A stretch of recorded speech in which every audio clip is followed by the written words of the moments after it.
Bonjour à tous, et oui, j'ai enlevé les deux basirs, il y en a un qui est à sa bonne habitude, qui a été distancé dès le départ, et puis notre ami JMB, cette fois, il a bien mené son cheval, il est là. Bon, des fois, il faut que je prenne des risques pour essayer d'éviter de vous donner le tiercé et cacahuètes comme on a eu ce dimanche. Je vous emmène chez moi, à côté de chez moi, ce lundi, à Bron, Paris, avec une course avec de très bons chevaux.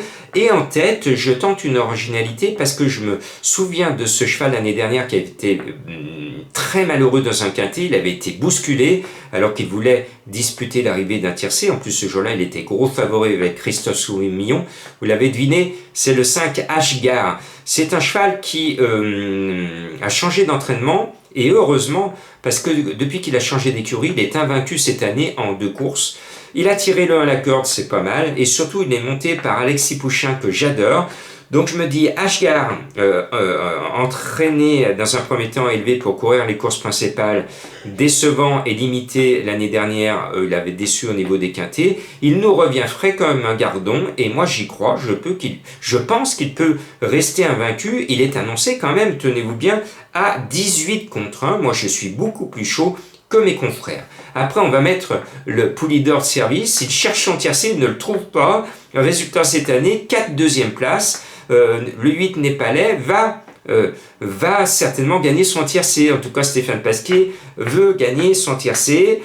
Et je me souviens qu'il n'y a pas si longtemps, je vous avais dit, Stéphane va faire sauter le bouchon chez nous à Paris parce qu'il va gagner son 200e quintet. Et ce jour-là, Stéphane me donne raison, il gagne et il fait sauter le bouchon pour son 200e quintet.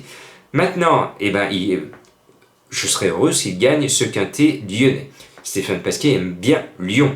Et puis en bas de tableau, il y a un cheval que j'aime bien, qui est lâché au poids, merci monsieur le handicapeur. Magnifique cheval alezan qui prend un peu d'âge, il a 8 ans, c'est le 15 Shamsabad, monté par Michael Barzalona. S'il n'avait pas eu 15 au départ à l'extérieur, c'était à la limite que je le mette en tête parce que à ce poids, le handicapeur lui donne la course. C'est un ancien cheval de gagnant de quintet quand même, donc il en a largement la pointure et il se retrouve maintenant dans les plus petits poids du tableau. Et puis le 2 Anonymous, attention à ce numéro 2 avec un jockey qui affiche souvent de belles cotes, Pétchulek.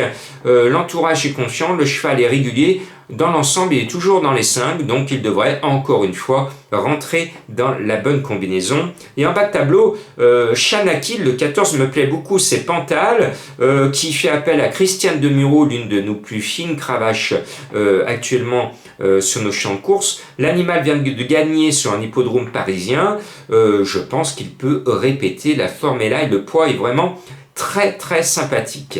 Le 7 Lantaris vient par 2 fois de figurer et de se battre pour être 5/6e de quintet légèrement supérieur. Je pense que là, il a largement la pointure du lot. Et lui qui est toujours 5/6, il va être peut-être 4/5/6. Ce sont les aléas de la course qui vont définir sa place exacte à l'arrivée. Et puis il y en a un qui est mignon tout plein, toujours dans les 3 en ce moment. Alors on va pas se plaindre, c'est le 4 Avoc, qui a l'avantage de bien connaître la piste et d'y réussir. Ce 4 me plaît beaucoup. Et puis, comme Madame Colombo, depuis une dizaine de jours, tient une forme remarquable et nous sort régulièrement des belles cotes, eh bien, j'ai ouvert ma sélection à son cheval, le 13 Virtus, avec le 7 à la corde. L'animal est régulier en plus petite société, à lui de nous démontrer que non seulement elle a la pointure, mais que Madame Colombo est toujours en grande forme.